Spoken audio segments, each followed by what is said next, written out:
आपको बताएं कि रावलपिंडी में चक बेली रोड पर कार मोटरसाइकिल को बचाते हुए मजदा से जा टकराई। हादसे में कार में सवार खातून जाँ बहक हो गई। रेस्क्यू के मुताबिक हादसे में 2 अफराद शदीद जख्मी हुए, जिन्हें अस्पताल मुंतकिल कर दिया गया है। कार में सवार खातून मौके पर ही दम तोड़ गई और एक शख्स जख्मी हो गया, जबकि मोटरसाइकिल सवार भी शदीद जख्मी हो गया।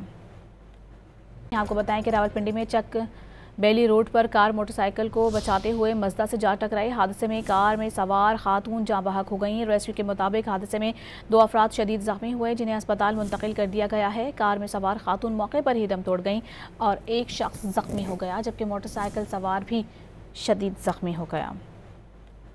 आपको बताएं कि रावलपिंडी में चक बेली रोड पर कार मोटरसाइकिल को बचाते हुए मजदा से जा टकराई। हादसे में कार में सवार खातून जाँ बहक हो गई। रेस्क्यू के मुताबिक हादसे में 2 अफराद शदीद जख्मी हुए, जिन्हें अस्पताल मुंतकिल कर दिया गया है। कार में सवार खातून मौके पर ही दम तोड़ गई और एक शख्स जख्मी हो गया, जबकि मोटरसाइकिल सवार भी शदीद जख्मी हो गया।